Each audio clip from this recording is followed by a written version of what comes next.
nous parler de la situation scolaire des enfants, quel a été leur parcours. Un enfant, en général, il a eu un parcours à l'école. Comment ça s'est passé? Est-ce que ça s'est bien passé? Quelles ont été les difficultés qu'il a eues? Tout ça, c'est des choses que plus on a de renseignements à l'avance, et plus ça nous permet de donner une école qui va être la mieux adaptée.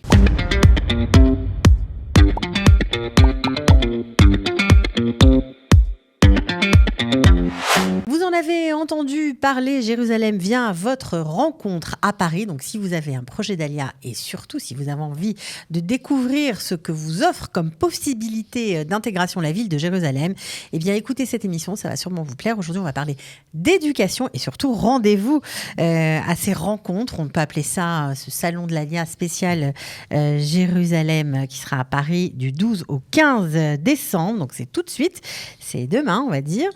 On est ravis d'accueillir David Choukroun. Bonjour David Choukroun. Bonjour Cathy. Vous êtes médiateur des écoles orthodoxes, on va dire, sur Jérusalem. En effet. Donc vous aidez en fait les parents, les enfants qui arrivent en Israël à s'intégrer au mieux. Au mieux dans l'école. Voilà, ça c'est déjà pas mal. Et donc évidemment, vous faites partie, on va dire, du convoi. Je fais partie du convoi de cette Mishtara, de cette équipe qui vient à la rencontre des Parisiens. Pour leur montrer et leur expliquer un petit peu qu'est-ce que Jérusalem a à proposer pour les futurs Olim. Ok, alors vous occupez d'éducation uniquement dans le secteur orthodoxe ou vous faites plusieurs choses? Alors, moi, personnellement, je m'occupe de l'éducation dans le secteur orthodoxe, dans le secteur Haredi.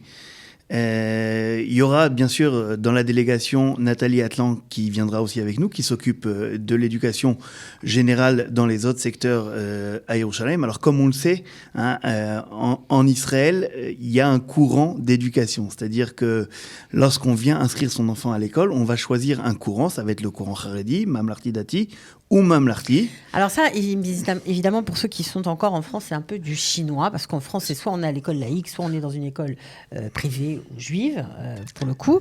Est-ce que ça, vous allez l'expliquer aux gens qui viennent vous voir? Alors Cathy, je vais vous dire, c'est même plus que du chinois, c'est tout simplement incompréhensible. Ouais, c'est-à-dire qu'en France, ouais. on a tout simplement, soit j'ai mis mon enfant à l'école juive, voilà, à l'école, c'est un endroit d'apprentissage, et puis au final, c'est pas trop grave si c'est Haredi ou pas Haredi, si c'est même l'Artidati ou si c'est Marti, on se prend pas trop la tête avec ça. Mais ça n'existe pas surtout. Et ce qui est totalement vrai pour la réalité parisienne.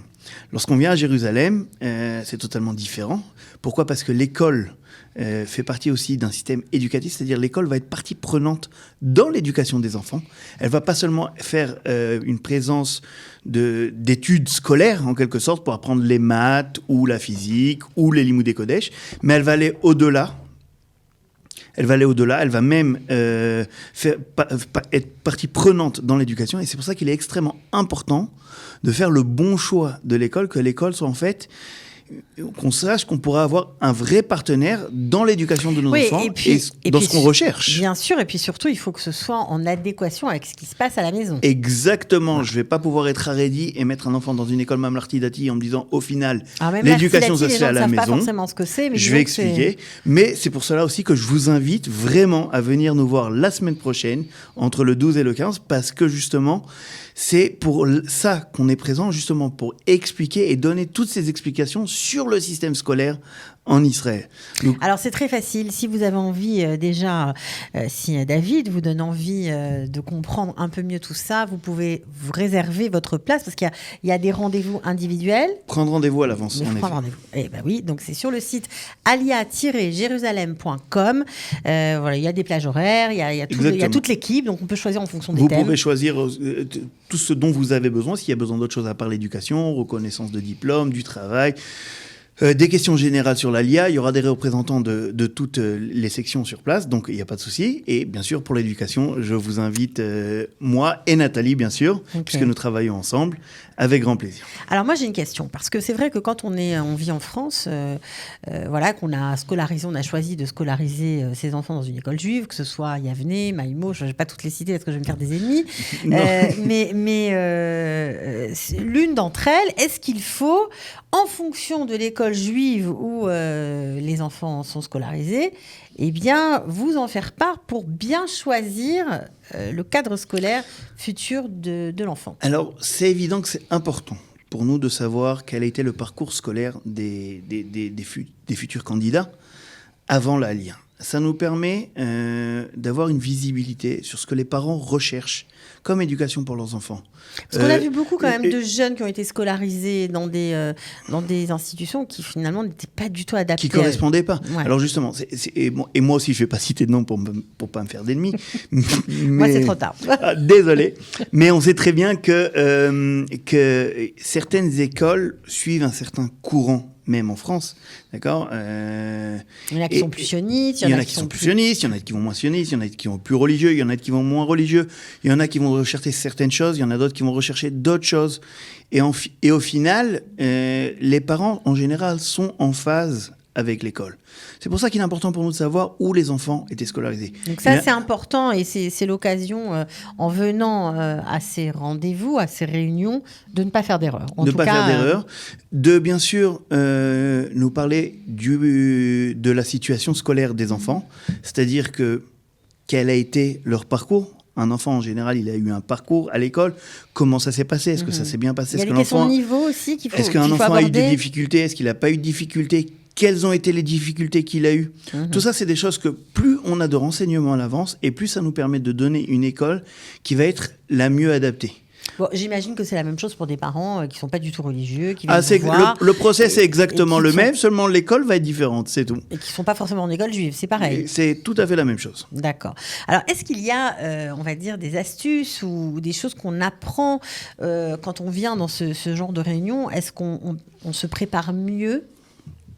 Écoutez, ce genre de réunions ont un but principal, c'est la préparation à la LIA.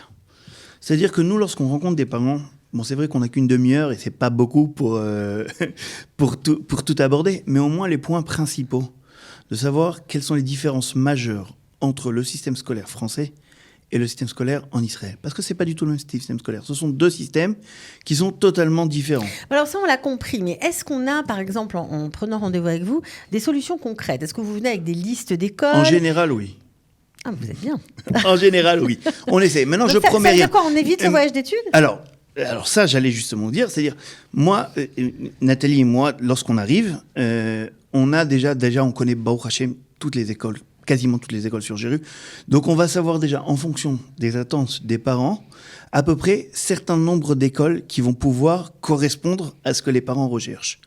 Maintenant, ça évite pas le voyage d'études, parce qu'il n'y a jamais mieux que de voir de ses propres yeux ce qu'on vous propose. Au final, c'est vos enfants.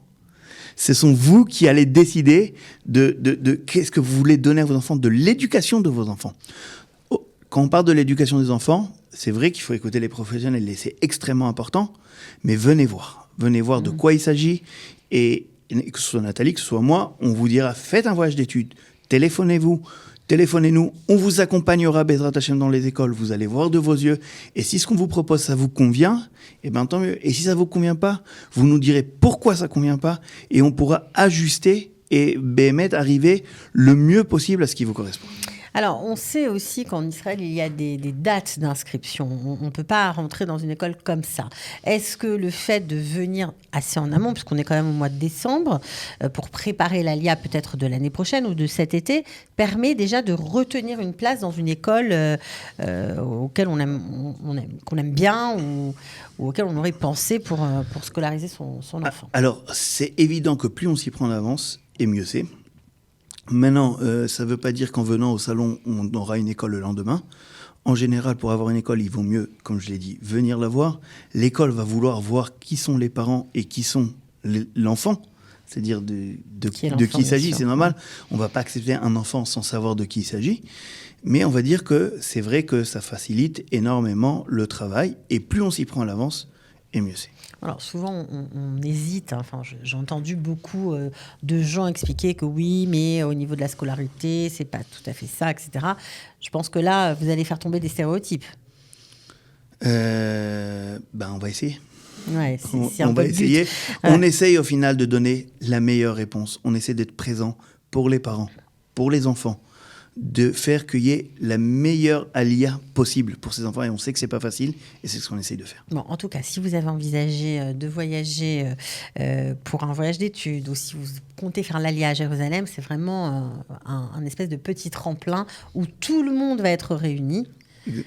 Pour essayer de faire le point, et ça peut aider. Alors, vous serez où, mon cher David Choukroun? Alors, on sera où? Alors, dimanche, on sera au Moadone, dans le 17e, dimanche D'accord. après-midi, c'est de 16h à 20h. Le 13 à Créteil, je crois. Lundi 13 à Créteil, au centre communautaire. Mardi 14. Le mardi 14, Boulogne. que je me rappelle, voilà, à Boulogne. Et le mercredi 15, dans le 19e, synagogue Henri Murger. Ok, donc voilà, il y en a un petit peu pour tous les goûts. C'est fait tout à fait, c'est adapté, on dirait. Parce Voilà. qu'avant, il y avait des grands salons, et là c'est une petite... C'est des petits salons boutiques. C'est ça. Et dans les quartiers, le soir, Voilà. c'est bien pensé, quoi. Voilà. De façon à ce que tout le monde puisse Que venir. tout le monde puisse venir. Et puis, il y a plusieurs jours. C'est ça qui est important. C'est-à-dire, si vous n'avez pas pu venir nous voir à Créteil, venez nous voir dans le 19e. Vous n'avez pas pu nous voir dans le 17e. On peut Venez nous voir à s'organiser. Boulogne. Il n'y a pas de souci. On peut s'organiser. Alors, on peut s'organiser, oui, mais il faut s'inscrire. Donc, je répète, Obligatoirement. évidemment, alia-jérusalem.com.